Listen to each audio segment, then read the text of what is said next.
everyone, how's it going? Windy here. Welcome to the channel. Welcome back to the channel. For my returning viewers, I'm back with another one. Which you guys know I try to give you good meal prep options. So today it's going to be Bahamian style piece. Well, inspired by Bahamian style piece. So there's going to be a few changes. So for starters, normally it has pork or beef. This we won't be having any pork. And typically it's dry pigeon peas. I have some green pigeon peas here, and like growing up in the Bahamas, like we can always pick it. It's hard to find here in Canada, so you typically find a can. So if you can get yourself some can, but if you can get some frozen ones, that's awesome as well. But again, yes, this is going to be with some good carbs and good protein option for your meal prep. So I'm going to get started. So I already had some oil going as usual. I'm gonna have like all the measurement in the description. So I have some green peppers, onion. This already have some salt. This have black pepper, some shallots.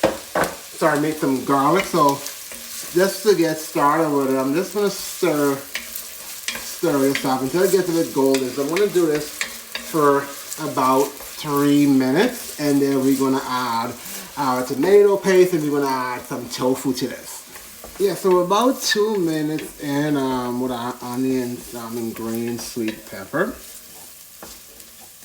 Gonna add now some tomato paste. So this is like a staple in it. It gives it a nice reddish color. So this is three tablespoons. So I'm gonna cook this down as well. So you want the tomato paste to be properly cooked before you add your tofu. I didn't mention, so like the tofu, normally they use ham. It's like growing up we'd use ham, so I'm replacing the ham with the tofu. And with the tofu itself, I've already added some vegetable stock as the seasoning. So we're just gonna cook down this tomato paste with our onions, and then we're gonna go in with the tofu. I'm just going to add a tiny bit of water to this so it doesn't burn. Okay, so that's enough. You can see it got a little reddish color. I'm going to add our tofu. And this was just a regular block of tofu. So like your regular firm tofu. So you definitely want firm tofu. So just really like a block of it.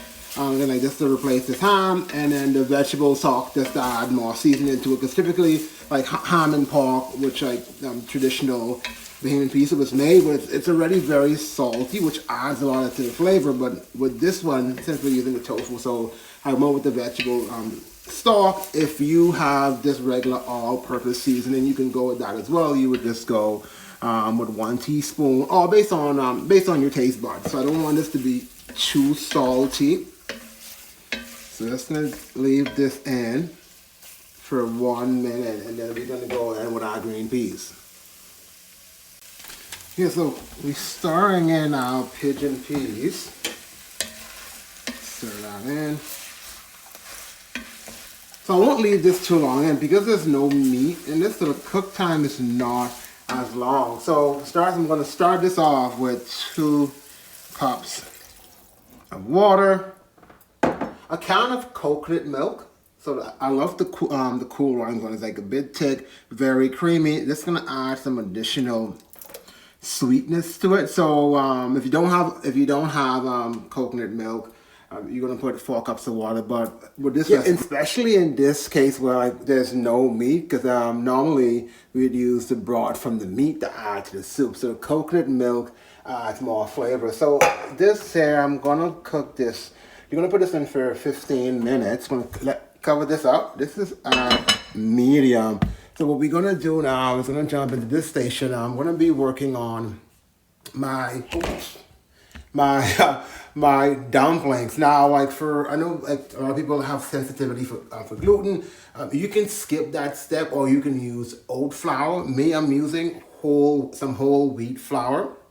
So this is gonna be different like than the traditional white flour. I'm gonna be using some whole wheat flour, and I'm gonna be adding some hemp seeds. Like if you guys watch my videos, I'm big on hemp. It's just it's just like an easy, inexpensive way to add more protein and good fat. So 3 tablespoons of this is about 180 calories, but 3 tablespoons, you have 10 grams of protein. So after that, I'm just gonna add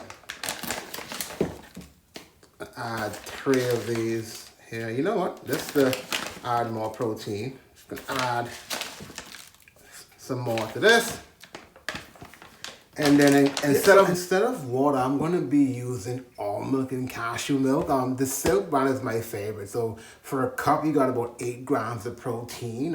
Normally you would use milk or water. For all of very dairy sensitive people, you can use this. You can use some oat milk, whatever like plant-based milk you have, or just plain old water. But again, for me, I want to maximize the protein content of this meal, and that's why I'm loading it up with as much protein as possible. So yeah, so I got everything here. So I'm just gonna make these dumplings. So that's straightforward. So I got my flour, I got me my hemp seeds in there, and I'm just gonna basically knead the dough into the dumpling. Yeah, see, so our dough is done. Our dough for our dumpling is done. Yeah, I just did this off screen because it's pretty straightforward to make. But if you guys want more like a step-by-step video of this, I can let me know in the comments and I could make one. But I didn't want to bore you guys to that. So I'm just gonna put this in the refrigerator for 10 minutes. But in the meantime, we're gonna do here is add our sweet potatoes. So normally you're using regular russet or yellow potatoes. I want to add more flavor to this, so I'm using Caribbean sweet potatoes. Now here's the catch: Caribbean sweet potatoes cook similar to your regular potatoes. So you can put this in, and it's not going to get mushy. So if you're using your standard red sweet potato, it's going to get very mushy unless you put it in at the last, basically like to the ending of the dish. So if you're able to get your hands on some Caribbean sweet potatoes, some African sweet potatoes, yellow or white yams, go with that instead, because it'll still add like the sweetness, but it doesn't get mushy. Otherwise, just stick to the regular potatoes. But if you can get your hands on some Caribbean sweet potatoes, I'm going to show you these here. So how you can see it, so it's almost similar to your regular sweet potatoes, but it has like almost like that like purple, but it's not the Japanese sweet potatoes, because the Japanese sweet potatoes, even though like they're purple, they would get mushy as well. So but yeah, so just gonna add this. So we're just gonna let this, I'm gonna add a tiny bit more water. And then again, like while we're just waiting on our dumplings, I'm gonna be adding some more seasoning. So here I have some brown sugar, I have some ginger, and I have some thyme. So we're just gonna, our timer went off, so I'm just gonna add our dumplings. And I know like normally we make like little spares, like what we call like spinners. But for the Bahamian style, normally we're just literally gonna take a spoon, you're gonna pinch off some of that, and then you're gonna like drop that right in here. So you can even use your hands based on the size as well. So here I'm gonna add these, and so the remainder after this, we're just gonna cook this in like a low medium for another 25 minutes. But you want to check on it as well and stir. So I'm just gonna add all these here, but just want to make sure like it's not sticking to the bottom. I'm gonna set up our timer, and then you're gonna come back to this. But yeah, I just wanna add all of my dumplings, and then we can check on this.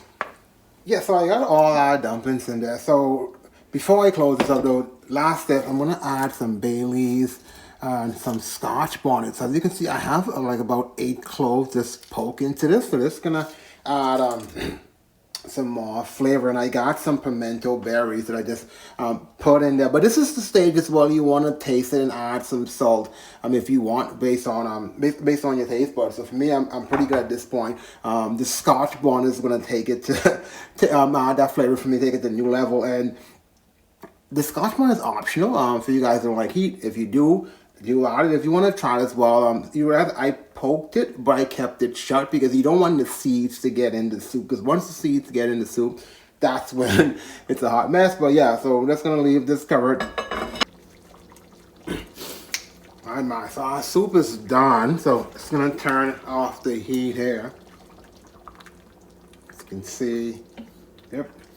Like it smells so good in here, guys. Yeah, so soup is done. So I'm just gonna let this cool off before I pack this up. So just gonna cover it up. And you don't want to leave it on the hot stove so it doesn't burn.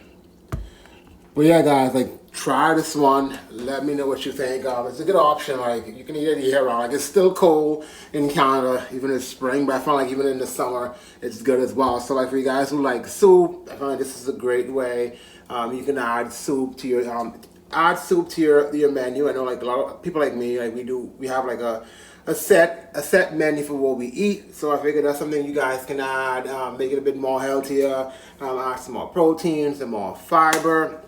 But yeah, guys, thank you for watching the video, and yeah, give it a try. Hit me up in the comments, and until next week.